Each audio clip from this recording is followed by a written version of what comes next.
The PlayStation 5 generation has been a bit of a train wreck, because think about it, the fact that this is the console generation that's had the least first-party PlayStation games. PlayStation Game Studios feels like they've put out almost nothing. We've gotten a couple bangers like Returnal, God of War Ragnarok, Spider-Man 2, Astrobot, but for the most part, I feel like this generation is very much going to be remembered in a negative light. But today, we got our first leak that seems to be 100% true about the PlayStation 6. And it sounds like the tactic coming up is going to be twofold. It sounds like with the PlayStation 6, according to these leaks, the system is going to be made cheaper.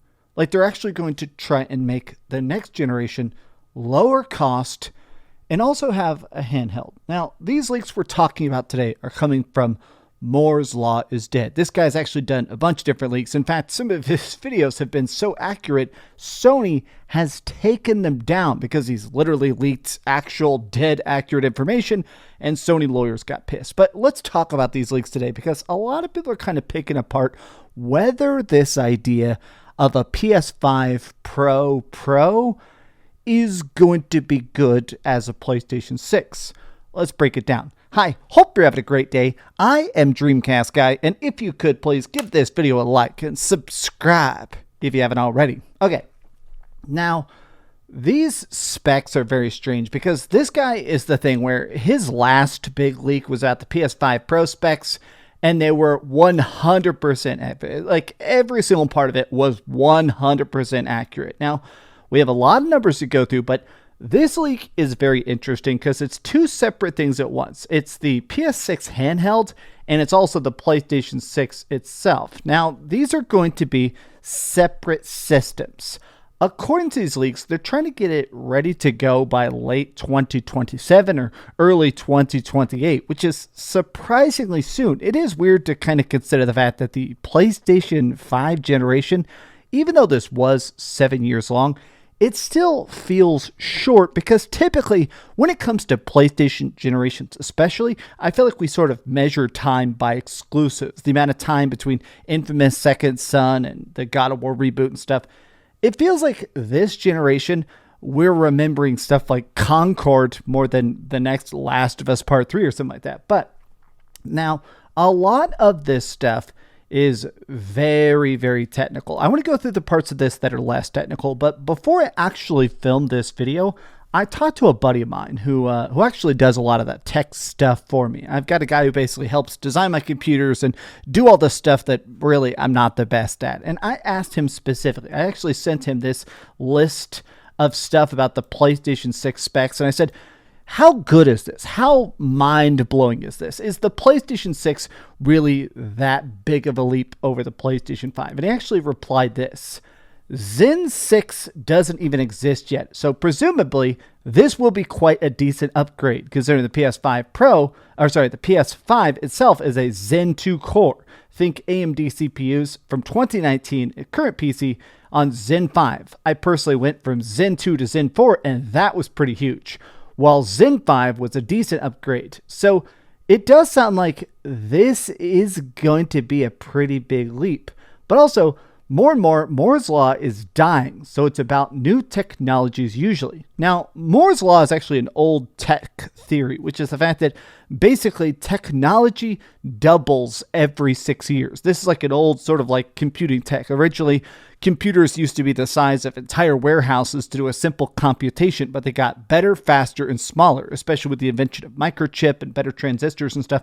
Moore's Law essentially stated that things would always be doubling.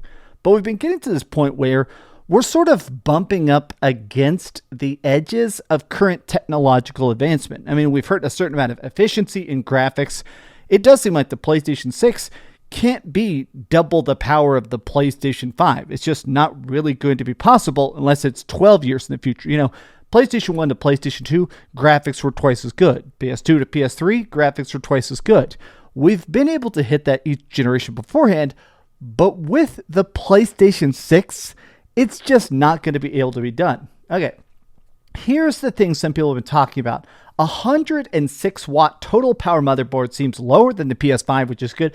It sounds like Sony is putting a lot of investment. A lot of these specs seem that they're really sort of focusing on the idea of making the PlayStation 6 as efficient as possible. And this isn't an accident. It's part of this twofold approach.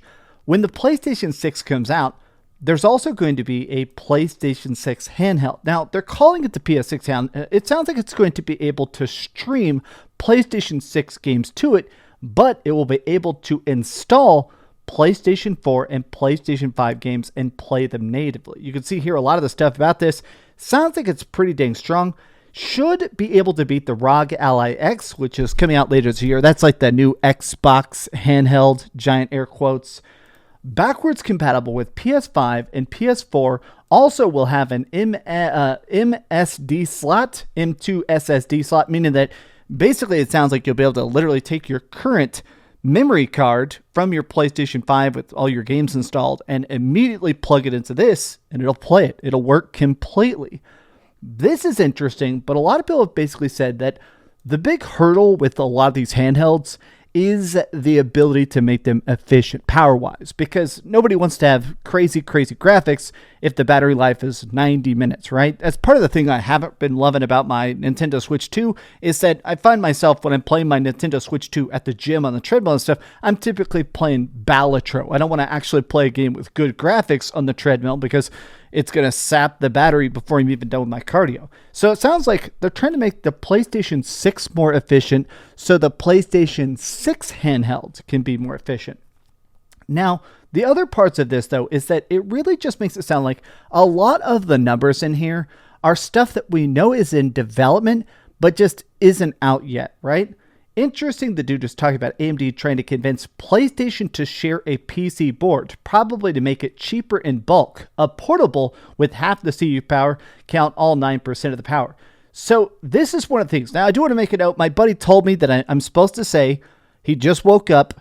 This is chicken scratch by his thing. He said, I'm just spitballing. I'm trying to off the cuff explain it to you while I'm at work. I could rewrite this better. So if there's some parts of this that mathematically don't make sense, don't harp on it too hard. But basically, what he's talking about that is that some of the stuff in here in this Moore's Laws leak is that it sounds like they're trying to make it maybe sort of closer to a PC on the chip build side of it. Now, the reason they'd want that is because one of the things that makes the PlayStation 5 as expensive as it was, and Sony has talked about this, is that they have a custom chipset. It means that you go to AMD and you say, we're trying to do this. What can you come up with? And they go, okay, we'll make you a custom chip for your system to make the graphics, the efficiency, everything as high as possible, but you better order 50 million of them, right? We're going to sign this 10-year contract producing PlayStation 5s, but it's going to be more expensive because we're not just taking off-the-shelf parts.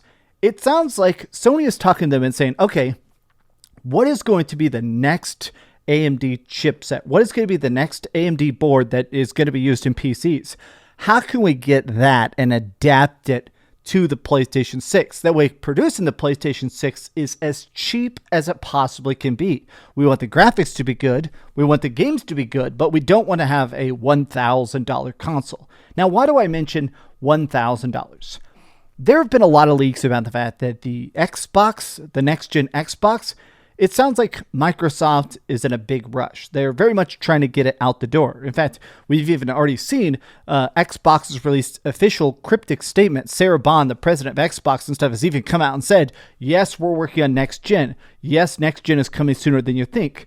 A lot of people think that what's about to happen is that Microsoft has said they're about to stop subsidizing the Xbox consoles. When it comes to Sony, Sony sells the PS5s at a loss. Everybody knows that. Sony sells them at a loss because they make all their money on the back end.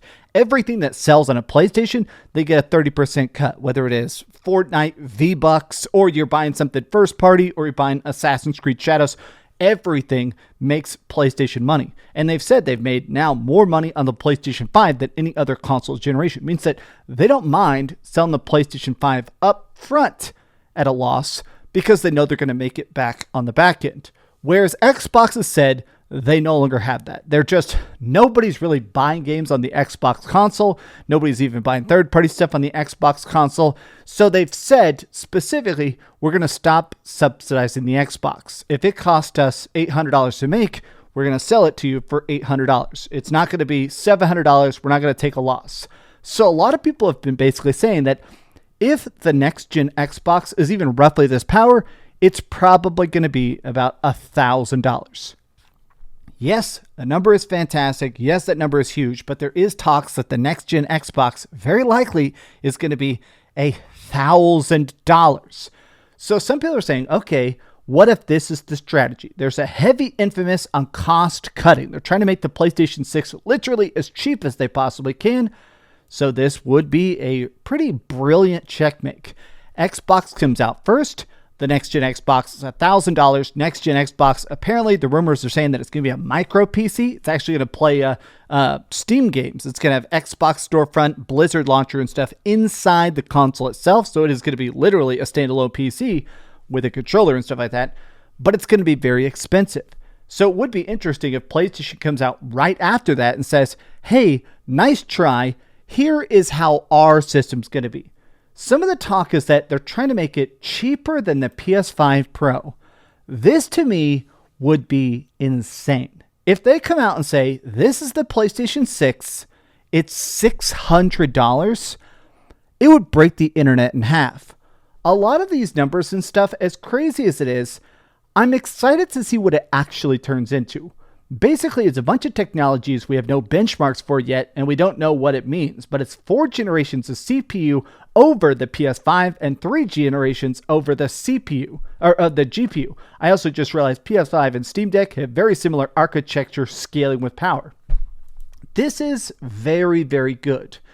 Honestly, I'm excited for this very, very much because this stuff, it feels soon, but I understand people's skepticism of it. I'm skeptical about aspects of the PS6 leaks. Not only does it feel like 2027 seems far too soon, but this power usage being lower than the PlayStation 5, but also having more computation power, it just seems ambitious, especially for 2027. 300% faster performance would place PlayStation 6 in the same ballpark of performance as a GeForce RTX 5080 and performance of a 7900 XTX. So essentially, this would be even more photorealistic graphics, even better processing, even better ray tracing, but also at a lower power reserve. We'll see what it actually turns into. I want to take a look at this. You think 7 years between console generations is too soon? That's a joke. We have prolonged cross-gen phase, and the PS5 only games have only recently started coming out. I'm very disappointed that the next generation is going to be held back by weak handheld devices. In addition, I'm interested in the RAM composition and the difference between both systems. Agreed, the performance of the PlayStation 6 seems decent enough, especially for the system's launch being so soon and it being cheaper than the PlayStation 5 Pro, but being held back by whatever weaker system than the PS5 is deeply disappointing. I'd prefer next gen to be 2028, 2029, not so soon, but I wouldn't say no to 2027 either. I have seen a lot of people freaking about this over on Reddit. Now, a lot of people basically saying that it just feels like you could have skipped this entire console generation and not really missed that much. These big budget titles have gotten way out of hand. I can't even imagine what Intergalactic and the next Sony Santa Monica game are going to look like. What could they possibly be to justify this? It'd be very interesting to see what PlayStation 6 Portable ends up costing. The biggest unknown about how AMD will be charging Sony for this custom APU, unlike the Xbox ROG Ally, which is just using off-the-shelf system on chip. This could be a very unique chip for just this console. It could be quite a bit more powerful than the Nintendo Switch 2, but again, if it's mainly targeting 1080p, it could use current gen titles at the same quality and FPS. As for PlayStation 6 games, whatever form of FFR are going to utilize is going to be putting in that work. I must admit that I'm in a spot where I want to see what this looks like, but I do think it really does come down to games. There was a huge adoption rate of people going from PlayStation 4 to PlayStation 5. I must admit that despite the PS5 shortages and stuff, I was very much blown away by the amount of people that jumped straight from PS4 to PS5, despite the fact that there wasn't that many launch games, you know? There wasn't that many games that were enhanced to such a heavy degree. There were some games that looked way, way better on PlayStation 5. Games definitely ran better on PlayStation 5. Games definitely had no load times on PlayStation 5. But I was always impressed by the amount of people that went straight from PS4 to PS5 before the library even really had a chance to build up. I think when it comes to PlayStation 6, the biggest mistake that Sony needs to avoid is doing better at actually saying, hey, here's the PlayStation 6, and it already has these 10 games ready to go. Is that going to happen? Absolutely not, but it's fun to cope. How do you feel about the PlayStation 6? How do you feel about these leaks? And do they think this could be legit? Moore's Law is dead is very, very legit. I think if this is real, I think the graphics are going to be good. Some people are trying to say this is a Xbox Series S sort of situation where right now, one of the things a lot of developers have claimed about is that playing games on Xbox, making games on Xbox is difficult because it has to run the same on Xbox Series X and Series S. It has to run on both. It has to have the same amount of features, even if it does have worse graphics on the S. I've seen some people saying, I hope that PlayStation 6 doesn't make some sort of agreement where it says it has to be able to play in some pretty good build on the PlayStation 6. It would be weird to see if they fall into that Xbox Series S pitfall where it becomes so expensive to make PlayStation 6 games because you got to make two versions of every game. But tell me your thoughts in the comments down below. These have just been some off-the-cuff thoughts. Honestly, I'm excited. Hopefully it doesn't look as stupid as the PlayStation 5. Thanks for watching. If you could, please give this video a like, subscribe if you haven't already, and please keep dreaming. I messed up.